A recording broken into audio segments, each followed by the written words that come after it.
làm ấy nè តោះថ្ងៃនេះគឺនឹងនាំបងប្អូនមកមើលពីការយកពងក្រងមានបងប្អូនមួយចំនួនគាត់អត់ដឹងថាពងក្រងហ្នឹងគេរកតាមវិធីណាហើយបែបណានោះទេធ្លាប់តែទៅទិញនៅផ្សារធ្លាប់តែទិញពីអ្នកដែលគាត់ទៅប្រមូលផលពងក្រងនេះរដូវខែប្រគុណនេះហើយដែលតែងតែសម្បូរពងក្រងច្រើនបងប្អូនដោយសារតែជាខែមួយដែលមានស្លឹកឈើលួសខ្ចីនៅពេលដែលមានភ្លៀងធ្លាក់មួយមេនៅភ្លៀងកក់ខែឲ្យតែភ្លៀងដបងអញ្ចឹងគឺបងប្អូនដឹងស្រាប់ហើយគឺស្លឹកឈើវាចាប់ដើមលួសនៅពេលដែលស្លឹកឈើលាស់ទៅគឺក្រងវាចាប់ផ្ដើមប្រមូលផ្ដុំគ្នាមកធ្វើសម្បុកហើយបងប្អូននៅខែហ្នឹងហើយជាពិសេសគឺខែដែលភ្លៀងលើកដំបូងបងប្អូននៅក្នុងថ្ងៃដែលភ្លៀងធ្លាក់លើកដំបូងអាចរាប់ថាថ្ងៃទី1ទី2ឬក៏សប្តាហ៍ដំបូងនៅពេលវាលាស់ខ្ចីគឺបងប្អូនអាចទៅ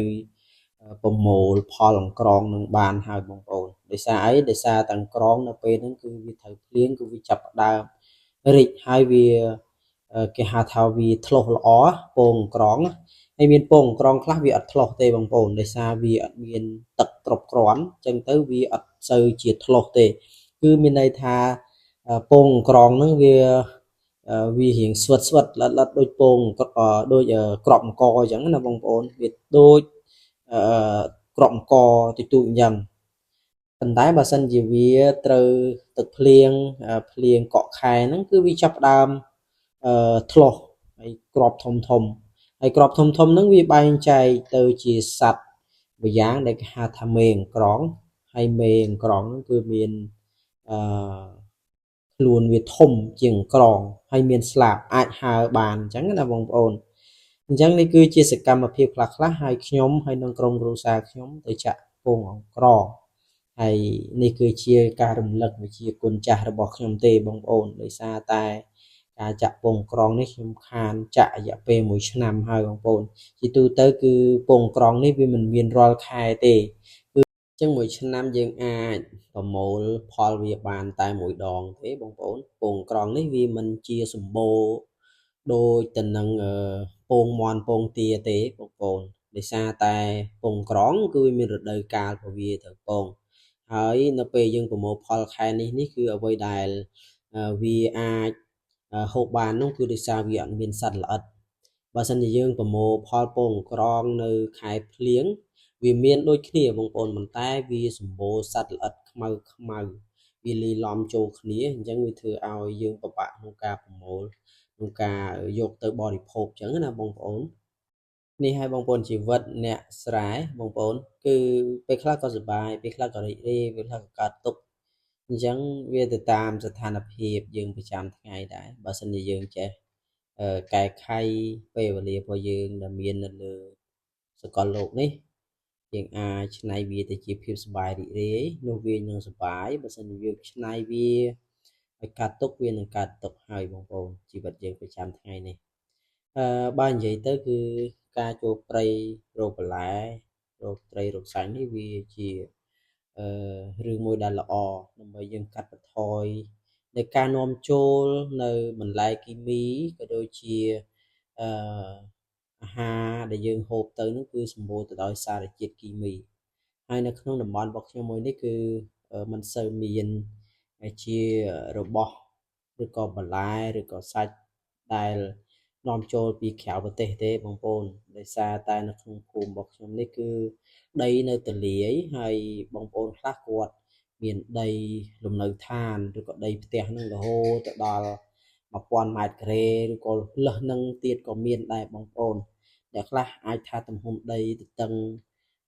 25បដោយ50ក៏មានដែរអ្នកខ្លះមានដីភូមិរហូតដល់1ហិកតាក៏មានដែរបងប្អូន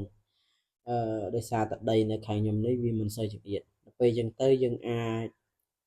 ដាំណាយើងអាចកែច្នៃដាំបន្លែណាដាំបន្លែចិញ្ចឹមសត្វនៅជុំវិញផ្ទះបានអញ្ចឹងណាហើយក្រៅពីនោះយើងក៏អាចចូលព្រៃដើម្បីហូបបន្លែព្រៃឬក៏ម្ហូបព្រៃម្ហូបជាក់ស្ដែងដូចសកម្មភាពរបស់ខ្ញុំថ្ងៃហ្នឹងអញ្ចឹងណាបងប្អូនគឺឆ្លៀតពេលសៅរ៍អាទិត្យទៅក៏ មកនាំគ្រួសារមករកដើរចាក់ពងក្រងអីចឹងទៅហើយពងក្រងនេះផងដែរបងប្អូនដូចខ្ញុំបញ្ជាក់ខាងដើមអញ្ចឹងវាមិនមានរាល់ខែទេបងប្អូនគឺមួយឆ្នាំយើងប្រមូលផលវាបានតែមួយដងទេហើយមួយដងហ្នឹងគឺអត់យូរទេគឺអំឡុងចន្លោះខែ3ចុងខែ3ដែលជាហៅថាភ្លៀងកក់ខែនៅក្នុងខែ3ហ្នឹងគឺស្លឹកឈើវាលាស់ខ្ចីហើយយើងអាចដើររោសម្បុកពងក្រងទៅយើងអាចចាក់ដោយសកម្មភាពខ្ញុំថ្ងៃហ្នឹងអញ្ចឹង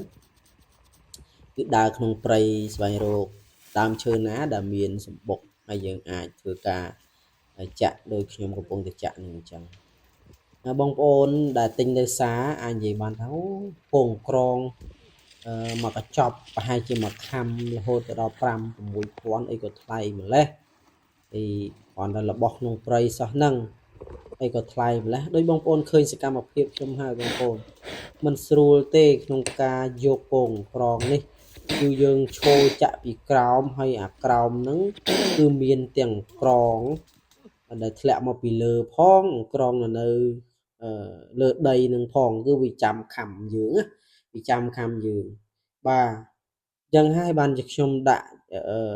កំបោរនៅជើងខ្ញុំបងប្អូនឃើញនៅកពួនជើងខ្ញុំសហ្នឹង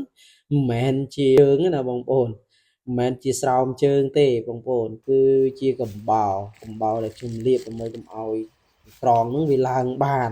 នៅពេលវាឡើងអត់បានទេវាมันអាចទៅខំយើងបានទេវាខំត្រឹមកជើងកទាំងកពួនជើងអីចឹងទៅតែបើឲ្យវាឡើងលើយើងមកខំយើងវាឡើងអត់បានទេដោយសារតែកំបោរហ្នឹងវាល្អិលចឹងណាបងប្អូនហើយនេះគឺជាពងក្រងដែលយើងចាក់បានគឺនិយាយទៅគឺឆ្លោះល្អមែនតើពងវាធំល្អណាស់បងប្អូនអើយហើយបងប្អូនដែលមិនទាន់ចេះគឺបងប្អូនអាចមើលតាមវីដេអូនេះបងប្អូនអាចដើរហើយចាក់ពងក្រងបានហើយព្រោះយើងប្រើតែពេត្រូទេបងប្អូនប្រើពេត្រូ2ហើយពេត្រូមួយនេះសម្រាប់យើងចាក់មកហើយយើងយកមកដាក់នៅក្នុងពេត្រូហើយពេត្រូដែលយើងឲ្យបានដាក់នេះគឺបានចាក់នេះគឺយើងដាក់ទឹកសម្រាប់យើងក្រងសម្រាប់យើងចាក់បានហើយយកមកចាក់នៅលើនោះកុំឲ្យវាមកខំដៃយើងណាបាទគឺយើងធ្វើបែបហ្នឹងដើម្បីកុំឲ្យវាឡើងទៀមលើពេត្រូហ្នឹងខំដៃយើងអញ្ចឹងពេត្រូមួយនេះគឺយើងដាក់ទឹកកន្លះពេត្រូហ្នឹងមកហើយពេត្រូនេះគឺសម្រាប់ដើរចាក់នៅលើដើមឈើអញ្ចឹងនេះបងប្អូនគឺឃើញថាបានបដាហើយយើងនេះគឺជាសម្បុកទី1ហើយដែលយើងចាក់បាន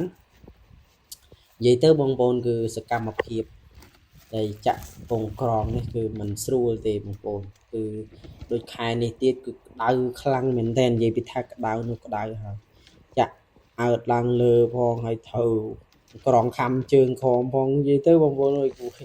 ដល់បានមកសបុកគឺវិធានាណាស់ហើយអញ្ចឹងហើយបានជាលក់តម្លៃលក់នៅផ្សារគឺថ្លៃដោយសារក្រងនេះវាពិបាកយកបងប្អូនពិបាកយកមែនតើទៅខំដៃខំជើងនិយាយទៅមិនស្រួលទេបងប្អូនហើយក៏សូមអរគុណបងប្អូនដែលបានតាមដានទេសនានៅវីដេអូរបស់ខ្ញុំកន្លងមកដែរហើយខ្ញុំអត់មានអីការតបស្នងសងគុណទៅកាន់ពុកម៉ែបងប្អូនទេគឺមានតែម្រាមដៃ10អរគុណទៅដល់ទស្សនិកជនក៏ដូចជាបងប្អូនដែលបានតាមដាន Channel របស់ខ្ញុំរហូតមកត្រឹមថ្ងៃទី30 ខែ 4 ឆ្នាំ 2025 នេះគឺ594នាក់ដែលជាអ្នកជាវ Channel របស់ខ្ញុំដែលជាវពិតមិនមែនជាជាវខ្មោចឬក៏ជាការចាក់ subscribe ទេគឺចាក់មនុស្សពិតតែម្ដងហ្នឹងហើយឥឡូវយើងវិលមកជួបនៅការចាក់ពងក្រងរបស់ខ្ញុំក្នុងការបង្ហាញនេះគឺអមដោយទេសភាពបែបដងព្រៃព្រឹក្សានិយាយទៅគឺបើយើងនិយាយអំពីបញ្ហាព្រៃឈើនៅក្នុងតំបន់របស់ខ្ញុំនេះគឺពីមួយឆ្នាំទៅមួយឆ្នាំកាន់តែបាត់បង់ទៅបន្តិចម្ដ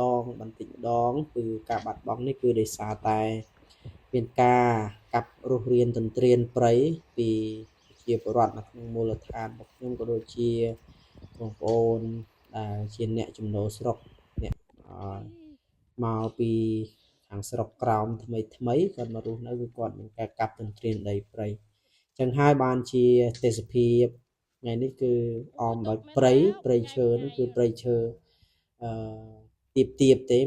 មិនលុះខ្ពស់ទេដោយសារតា ប្រៃនៅក្នុងតំបន់មួយនេះគឺសង្ឃថាអស់ហើយបងប្អូនគឺអត់មានទៀតទេគឺមានតែដីគេទេអត់មានដីណាដែលនៅសេសសល់ទេហើយដីដែលខ្ញុំកំពុងតែដើរចាក់ពងអង្ក្រងនេះក៏ជាដីដែលមានម្ចាស់រួចហើយដែរដោយសារតែម្ចាស់មិនបានមកធ្វើឬក៏មិនទាន់មានលទ្ធភាពក្នុងការប្រើប្រាស់នៅគ្រឿងចាក់មកជូរឆាយឬក៏យ៉ាងណាទេបានជា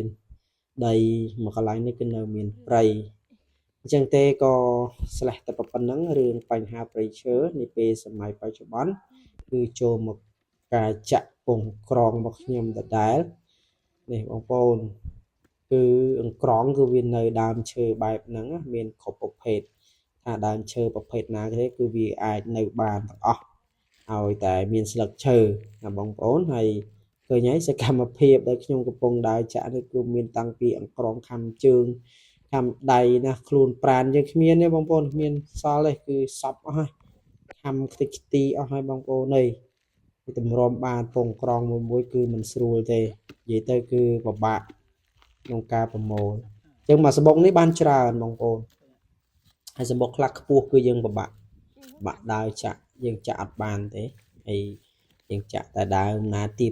បហើយសបុកទៀបទេមកខ្ពស់គឺយើងអាចចាក់បានបើខ្ពស់បើយើងមានឈើវែងក៏ពិបាកចាក់ដែរបងប្អូនដោយសារតែ